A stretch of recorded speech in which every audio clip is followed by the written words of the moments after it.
following podcast is utter nonsense and may cause agoraphobia, kleptomania, insomnia, and oppositional defiance disorder. We are required by law to provide you with this disclaimer for hazardous materials. Welcome back to Hazardous Materials, where we love to make you smile. I'm Gideon Gonzalez, and with me as always, Casey Johnson. And this week we are doing another one of our comic book autopsies, studying an issue that was so bad it killed the title. And that one is November of 2002's Daredevil Bullseye, The Target by Kevin Smith and Glenn Fabry. So why Kevin Smith, you might be asking? Well, back in 1998, he helped swerve Marvel out of bankruptcy by taking over the Daredevil title with Joe Quesada, which was pretty monumental. Yeah, and really went a long way in invigorating the title. Although Kevin Smith got a little notoriety by killing Karen Page during this whole thing, but it lasted and left its mark on the title. Now we're still talking about it. Yeah, it's a plot point that's picked up in this one shot. And that was kind of one of the ideas behind it, was with the Daredevil movie on the horizon. Kevin Smith really wanted to come back and continue his run in a substantial way that also would sell quite a bit because there was a movie coming out. Yeah. However, there was an issue, which was that Brian Michael Bendis had been on the Daredevil title for, at this point, at least a year. It had been quite a while since Smith's departure from the title. So things had changed and moved on, and people were getting antsy to see Bullseye again. And you go almost 3 years without Daredevil's main villain showing up, people start to get a little curious. Yeah, you just don't drop a ball like that. I mean, and Bullseye was a big factor in this whole thing, and all of a sudden, he's multi-year absence after killing off a major character. Everyone's like, look for the payoff on this thing. So Kevin Smith did a not cool thing by basically trying to rush this issue out, A, so they could get it out in time for the movie, B, so he wouldn't have to play ball with whatever Brian Michael Bendis had planned. And that's not the first time something like this has happened in comics. Oh, yeah. The time that Christopher Priest completely sabotaged the Hobgoblin storyline. Yes. Yeah, okay. So I'll try to keep this as short as possible, but Hobgoblin was this big thing that Marvel was doing, and he had a secret identity, and it's like, okay, it's a secret identity of somebody you know, because they'll see him in shadows reacting to the main characters of the book, and it's like, oh, hi, it's you, and then they'll move on, you don't know who it is. And they work on this for a long time, and it's supposed to be Roderick Kingsley. The original writer had set it out, but then he got 86'd, and they brought in another guy, and at the time, Christopher Priest was going by the name of Jim Owsley, and he was an associate editor with Marvel, and didn't have a lot of friends there because of his micromanagement style. He heard that Marvel was going to put Ned Leeds as the Hobgoblin, and he's like, that's the stupidest thing I've ever heard. And he decided, well, I'm doing this Spider-Man Wolverine story where they're off in Berlin, doing this. It's completely unrelated to the Hobgoblin thing, but I'm going to kill Ned Leeds in it, and they're just going to have to find out about it later. And that's exactly what happened. The book got cut, edited, and released, and then as it came out, the Marvel's like, what the hell?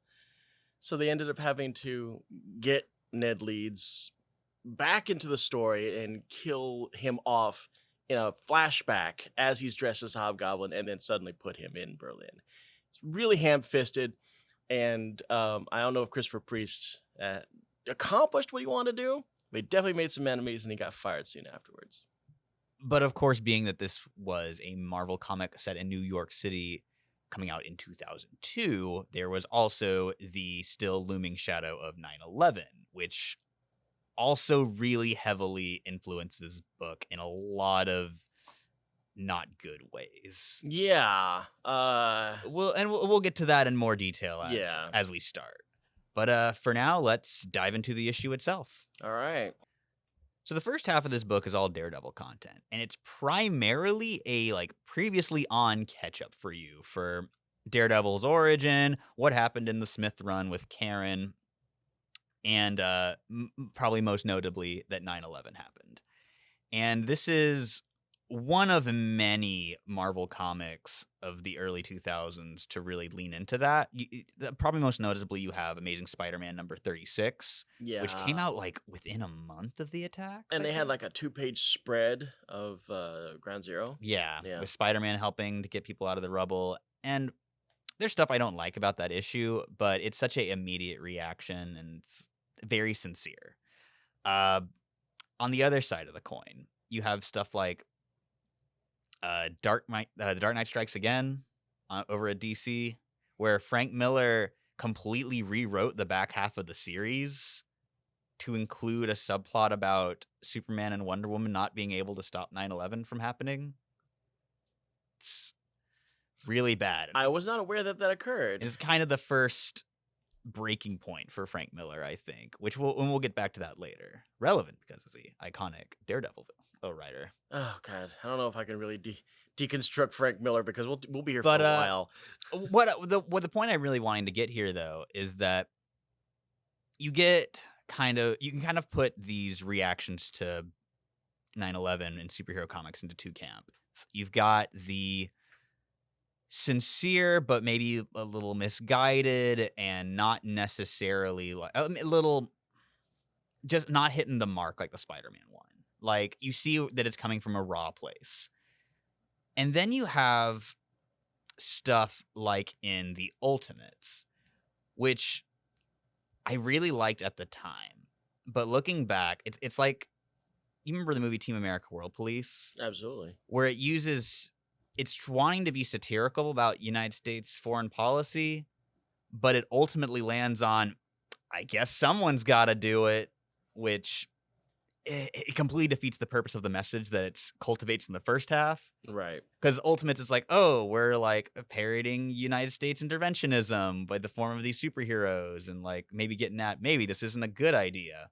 But then ultimately they respond to extranational threats and being like, it's a good thing we have these Ultimates ready to put a boot in their ass. Mm-hmm. And we're going to get to more of these themes as the issue progresses, but you start to see it pretty early with the rage Daredevil feels. I don't really know where they were going with that, and I don't know if this book was even like catering towards the Daredevil crowd, because it really does feel like, hey, you saw this, you don't read Daredevil, read us. It's I've got some points to make about synergy as well later on in the show, but I do think that's an important thing to bring up. Is this is supposed to be an introductory title? Yeah, which the universality of America's response to 9/11 definitely makes for a new reader's hook. But I also think with some other stuff that happens later on in this book, maybe too heavy for handing someone their first Daredevil comic. Yeah, I would definitely. You know my opinions on this already, so I mean it's kind of easy for me to say there's no way I would do that.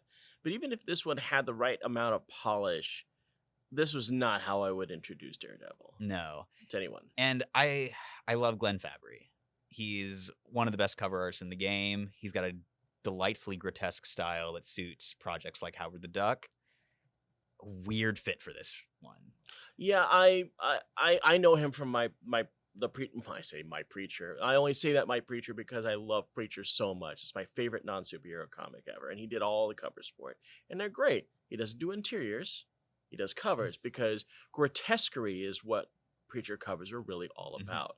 And we need looking through the pages of this where you've got Matt just contorting himself into these which screams. Is what Fabry is for. But it doesn't make for interesting reading or No. storytelling. And we're getting to Matt Murdock's misery and how that's such a abject theme of Daredevil that's just cranked up to 11 here. Because he's doing just Darth Vader knows, and he's, Karen Page died, and 9/11 happened, and I've never been in a darker place, and I'm beating the hell out of the owl. And look, yes, it's exactly how that intro it's going goes. for high drama, but it's just so over the top angsty that it misses the mark. And again, like, I hate to say it, Matt Murdock has the worst track record with keeping girlfriends alive. Yeah. He should change his name to Sears because fridges like crazy. Oh my God. Let's hear the litany. So, his first deceased girlfriend was Heather from the Frank Miller run, who hangs herself. There is Gloriana from the D.G. Chester run, which a kill that he was so embarrassed by that he had his name taken off the book and turned into an Alan Smithy joint. Oh, wow. You have Karen Page, obviously. There is Mia, who was his love interest during the Brubaker era, who he married, who was doused with Mr. Fear's fear gas and sent to a mental institute. And if we want to be really uncharitable, Elektra. Yes, she came back within 10 issues. However... Yeah, I mean, that was kind of rough when we first read that one, which actually is... I don't want to say hate to say it because I adore Daredevil 181. It's my top 5 It's favorite an comics of all-timer. all time. And it really is a touching moment when not Daredevil, but Elektra's walking down the road with her guts pretty much dumping out of her and she dies in his doorstep. But it did paint a picture of what is to come Yes. later on in poor Matt's life. It just kind of goes, they go back to that same shock factor well of killing a woman in a hero's life to give him some drama. And we see this all the time in superhero comics. There's a reason Gail Simone called it out back on her blogging days and coined the term women in refrigerators. God, I love Gail Simone so much. Me too. One of the greats. And that's kind of Matt's entire story in this issue is it's just rage for 11 pages of, and also being like, when I was a boy and first starting out as Daredevil, like it's all catch up. And that's half of your issue. Yeah. It's not good economy of the page. No, and that's what I was referring to when I was talking about the fact this is obviously supposed to be some kind of a pickup point for non-Daredevil readers. And it's just very surface level stuff. Yeah. There's not a lot to dig into it, which is unfortunate. Now, I will say one. The page of him falling off the roof and the different costume transitions. I love that shot. They could have put all the catch-up stuff on that page. Yeah. And there you go. Yeah, You just got a few paragraphs. You show me the big does that, things, yeah. lands as the Red Daredevil, we're caught up. So the back half of this issue is where we get to the /Bullseye part of the title, as it's all Bullseye content. Yeah. Unfortunately, it is pretty horrifically marred by what were the commonly held ideas in America towards people of Arab descent. It is very, very awful towards Middle Eastern people. There's a couple of guys who are hiring Bullseye and just have slurs and stereotypes thrown at them. Done the entire time. Yeah, it's not something that I picked up on when I read it as a kid, because I read this in like 2004, 2005. Yeah. But looking back, I think, honestly, it's a mercy that this book didn't get to go farther with it, because it would have gotten just much worse from there. I think that Kevin thought that he had carte blanche to talk like that because he was using a villain to do it. And that's would be the common defense. Well, it's Bullseye. Yeah, and going back to what I was saying earlier about like Team America and Ultimates, is it's using satire to do something, to get away with saying something terrible, but then not actually saying anything of value with it. So Yeah. you are getting the thing you are parodying, but without the points. Yeah. Well, I'm in no way going to apologize for this thing, but back in 2002, a lot of people said a lot of dumb crap without self-reflection. Yeah. And it just so happens that Kevin Smith's moment of doing that got put into a book that we can all read anytime we want. Well, there's a reason that this isn't on Marvel Unlimited. Yeah, or has ever been I'm republished. pretty sure this whole thing is nowhere near being canon because number one, it's awful. Number two, it's incomplete. And three, it's time-stamped. Yeah. It is of its time in all of the worst possible ways. Yeah. But moving on from that, we're going to talk a bit more about Synergy, which this book is head to toe slathered in. From half of the book being dedicated to telling you who Daredevil is. Yep. This now gives you a Bullseye looking much more like Colin Farrell than his traditional. I think John Romita designed those original digs. What, the Bullseye Gene outfit? Colan. Was it Gene Colan? Yeah. Yeah, Gene Colan designed digs. He's wearing a duster, black t-shirt, shaved head. Yeah. No goatee, though. Doesn't have the Colin Farrell goatee. Yeah, it should be noticed that Bullseye is actually a blonde dude and is not bald. Blonde people can be bald. But by choice instead of by genetic. Yeah, I think Bullseye's a bald man by choice. Yes. Anyways. I'm very sure. His potential employers have a test for him. They got a gun set up aimed at a young mother with child who is in an apartment across the street. And to prove he's a ruthless killer, they want him to kill her. Now, some clarification is necessary on this one. The two gentlemen are actually talking to a handler who in turn says, hey, I'm going to bring this guy in. He's going to do this for you. But I need you to be perspective on what you are doing. And he goes in this big, long diatribe of the lives that the people he doesn't like are ending. So he aims it at this mother. He's like, I've seen this woman bring in 6-7 people, for sexy bendings and whatever, and she stopped everything and had this kid. I want you to understand, this is what you are ending. And then when Bullseye comes in, the guys are like, oh, hey, well, we on a test. Oh, hey, look at this we've got. And that's when the handler starts losing his cool, because he knows what that's aimed at. And Bullseye does not use the gun. He instead pulls the toothpick out of his martini and flicks it across the street through the window, through the woman's head. Yep. Which, as Bullseye fans, we know what to expect. It's an insane feat. That's just another notch in Bullseye's cap. Yep. It's like, damn, like that was crazy. But imagine this is your introduction to comic books after this is your introduction to Daredevil. Yeah. And you know what? It's even implied that the reader doesn't even know who this person is until the splash at the very end. Yeah, despite his name being in the title. Yeah. And after he does that, he takes his martini and draws a little target on his forehead, and it's a big full-page reveal of ta-da. And I'm so confused by the ta-da. And I'm like, you gave me a whole page on this. Yeah, he did Bullseye stuff. Like, he's in the title. I expected him. But like, and that's really going back to the Marvel Knights line and later the Max line of really pushing comics as more of an adult hobby and less of an accessible one for kids. Mm-hmm. And you see that happening in DC Comics as well, although it doesn't have such neatly segregated publishing lines. Because Identity Crisis is a mainline DC book. And the less said about that, the better. Yeah, you see the look on my face on that one. Yeah, just...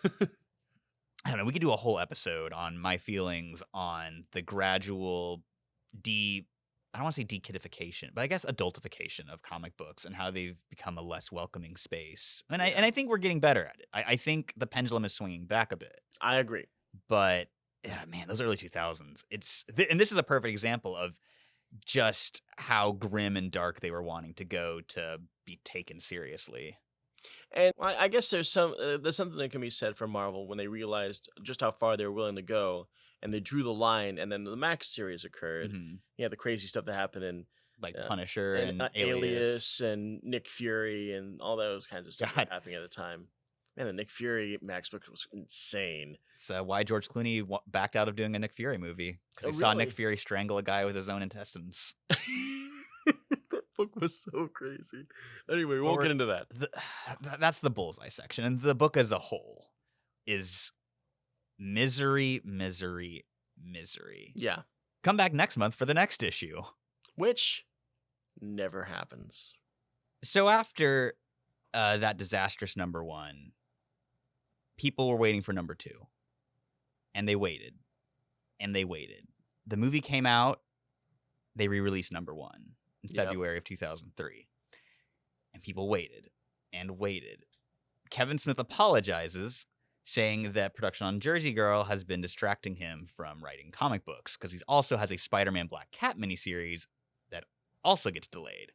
That one, however, comes back within 3 years. Daredevil Bullseye the Target never resurfaces. Never. It is quiet after the Daredevil movie is critically and commercially panned. The book is just kind of quietly put on the shelf, never to be revived again. I think Kevin Smith mentioned it one more time in 2009, essentially just basically apologizing for the whole thing. Yeah, he apologized for the low quality of the work.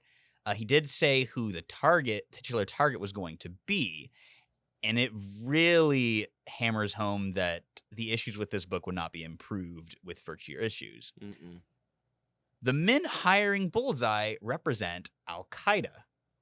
and they are hiring Bullseye to kill Captain America. Wow. It just would have been more jingoistic nonsense, just even more blatantly offensive and aging poorly, and would probably remain a stain on Kevin Smith's reputation. I think he only is dodging it because it was a comic book that not a lot of people read and Marvel will not acknowledge anymore. Again, you can't find this like digitally, like legally speaking. No. The only way you're going to read it is either you pirate it or you troll some quarter book bins. I got mine from a dollar bin when I was in like 2004. I want to kind of talk about one of the somewhat of a happy ending for this book. I don't know that there is one, so hit me. It has nothing to do with the book itself. Of course. It's making lemonade out of lemons, which is when Brian Michael Bendis finally got to use Bullseye in his Daredevil run, he got to do one of my all-time favorite Daredevil moments, which is Daredevil giving Bullseye shit for his new outfit and feeling his forehead and going, "What is that? You tattooed a target on your head?" And he grabs one of the jagged rocks that they're fighting in and carves it into his forehead. It's still there. And it's become such an iconic part of Bullseye's look. And again, that was created by the movie. Yeah. It just adds that personal level of satisfaction that Daredevil's the one who gave it to him. I'm going to go on the record right now as saying that Colin Farrell's Bullseye was excellent. Yeah, I love Colin Farrell's Bullseye. It was probably the best part of the movie. Yeah, I'm a staunch defender of the director's cut of that movie. I adore it. Absolutely. He is an absolute highlight. I own the director's cut of that It's so movie. good. It is. So final thoughts on this one. All right. We've talked about, when we were talking about doing this issue before, we had both talked to each other about how we had pretty positive memories of it. Though mostly we remembered the big Bullseye scene. Yeah. I think revisiting it, we're very, very, very grateful that this is all that got produced. Yeah, and I think it really came down to two things. I glossed over the Daredevil stuff. I didn't care about it. No, when I was reading the book, I was like, oh, red. Okay, getting to the blue stuff. Okay, good. Now we're in the place where we want to be. I read the villain stuff. I didn't care about any of that refresh because it was clear to me that it was basically 9/11 and here's my origin story. I didn't want to read about either one of those in 2002. Just didn't care. I cared about Bullseye, and I didn't pay attention to the subtle nuances of what I was seeing. And I think that really speaks to how just insidiously entrenched those attitudes were. And I mean, in many cases still are. Yeah. That we could just read those comics back then and just be completely unfazed by it. Yeah. I mean, in 2002, if I'd read that, I would have been like, okay. Yeah, that's... I mean, that's me freely admitting that I was a product of that time, that I would have read that and not have a problem. And I think these people got better. I'd say, yeah, I was like, I think there's something to be said about being able to look back at a piece of art and be able to recognize that it has aged poorly. Yeah. I think that is a good sign on personal growth if you don't like something that you liked as a kid. Yeah. I was just having a conversation with a friend about Green Lantern, Green Arrow, Hard Traveling Heroes. That is a book that is in many cases aged horribly. It was an important book at the time. Yep. But time has since caught up and surpassed it. And I think that's an important thing for people to be able to recognize and critically engage with works they enjoy. And that's one of the reasons I like doing the show. Yeah, absolutely.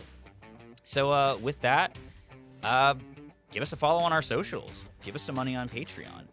Let us know if you want to see more of these comic book autopsies. I really like the work that goes into doing them. I like engaging with bad art. I think it's interesting to see where it fails, and I think we actually put most of our work into the autopsy episode, so I would like to see what other people would like to know. Yeah, what kind of postmortems you want to see. If you know of a comic that's so bad it's fascinating, let us know, because I really want to do more of these deep dives. Something that's so awful that it canceled itself.